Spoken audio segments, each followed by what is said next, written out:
Hello, welcome to Ken studies.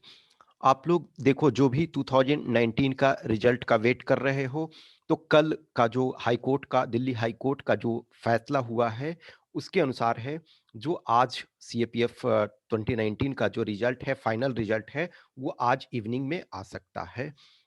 ठीक है। देखो, अब इसमें क्या है, पेच क्या भी है, एक पेच ये है कि जो ईडब्ल्यूएस वाले थे, ईडब्ल्यूएस वाले का फाइनल अभी नहीं हो पाया है। तो ईडब्ल्यूएस में क्या है कि जो कोर्ट है, ठीक है, तो कोर्ट ने ये यूपीएससी ने जो है सुप्रीम कोर्ट में एसएलपी फाइल किया हुआ है। एसएलपी का मतलब होता है आपका स्पेशल लीव पिटीशन। ठीक है। तो सुप्रीम कोर्ट में एससी में यूपीएससी ने क्या है, एसएलपी डाला हुआ है। एसएलपी का मतलब है स्पेशल लीव पिटीशन। आर्टिकल 3136 के अंतर्गत जो एसएलपी होता है वो डाला हुआ है। तो उसका जो डेट है वो शायद समवेयर अप्रैल में होना है, यानी कि अप्रैल में उसका फाइनल जो भी है प्रॉपर वर्डिक्ट आएगा ये ईडब्ल्यूएस वाले के लिए। तब तक हाईकोर्ट ने क्या बोला है इंटरिम रिलीफ के लिए कि जो ईडब्ल्यूएस वाले सीट हैं, तो ईडब्ल्यूएस में क्या है, 10% सीट है। तो उस 10% सीट को छोड़ करके, तो यदि 10% 325 सीट्स आपके टोटल थे, तो 325 सीट्स में आपका 32 सीट्स जो होंगे वो ईडब्ल्यूएस के लिए होंगे। तो ईडब्ल्यूएस के लिए 32 सीट्स को छोड़ करके, यानी बाकी के सीट पे का रिजल्ट मोस्ट प्रोबेबली आज इवनिंग में आ जाएगा।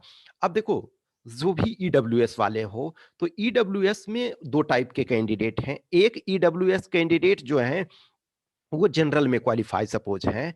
तो ईडब्ल्यूएस के वैसे कैंडिडेट जो जनरल कैटेगरी में क्वालिफाई हो रहे हैं, उनका रिजल्ट आपका मिल जाएगा।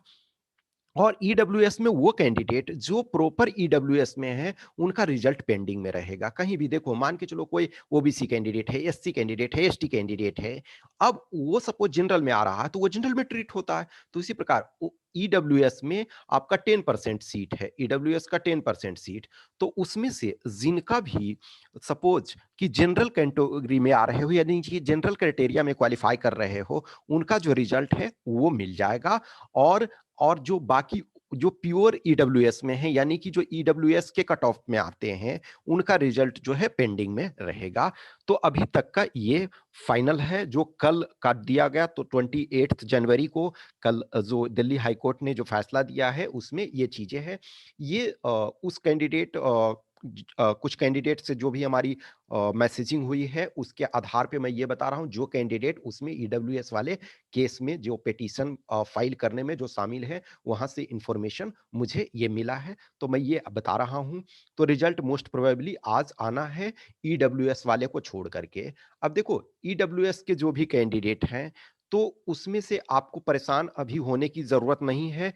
जिनका भी देखो, मैं यही चीजें कहूंगा कि जिनका सपोज 2020 में जिन्होंने दे रखा है, अब तो 2020 में दे रखा है, तो देखो ये है 2020 का रिजल्ट आएगा आपका। 2020 का रिजल्ट आपका सेपरेट आएगा। वो उसमें ऑब्वियसली बात है कि एक बार इसका फाइनल रिजोल्व हो जाएगा, तो वो क्राइटेरिया जो है वो सब्सिक्वेंट सारे एग्जाम्स में वैलिड होंगे। और अब बाकी जो है, तो उसमें मान के चलो जिनका अटेम्प्ट खत्म हो गया, तब तो उनके लिए रिजल्ट का इंतजार करने का के सिवा विकल्प ये इसमें नहीं है। आप दूसरे जो भी एग्जाम का प्रिपरेशन कर रहे हो वो करते रहो। लेकिन जिनका बाकी है वो अपना प्रिपरेशन प्रॉपर तरीका से करो, क्योंकि ये जो भी होते हैं थोड़े से 2 मार्क्स के लिए जो लफड़े होते हैं, वो लफड़े के कारण ही इशू होते हैं। और कहीं भी डिसहार्टेंड होने की जरूरत नहीं है। Hope things will be fine. और कहीं भी है कि जो थोड़ा सा अच्छा कर रहे हैं, तो रिलेटिवली उनका ही रिजल्ट होता है। ठीक है। तो आई होप कि ये रिजल्ट आ जाएगा आज, आज रात तक आ जाना चाहिए, शाम तक आ जाना चाहिए। और जो भी बाकी कुछ चीजें रहेंगी, जो अपडेट्स वगैरह रहती हैं, तो वो हम आगे डिस्कस करेंगे। बेस्ट ऑफ लक जिनका भी आज रिजल्ट आएगा। यदि मोस्ट प्रोबेबली मैं ये कह रहा हूँ, 100% तो नहीं कह सकता हूँ, मैं मोस्ट प्रोबेबली वही कह रहा हूँ कि जिनका आज आएगा, बेस्ट ऑफ लक। और जिनका नहीं आता है तो पैसेंस रखना है, और this is not the end of the game. कुछ भी क्वेश्चंस क्यूरी है तो आप हमें व्हाट्सएप नंबर 8527146498 पे संपर्क कर सकते हैं, या फिर टेलीग्राम नंबर 7404909669 पे। जो भी 2021 के एस्पिरेंट्स हैं वो केन स्टडीज पे जाकर के टेस्ट दे सकते हैं। Okay, thank you.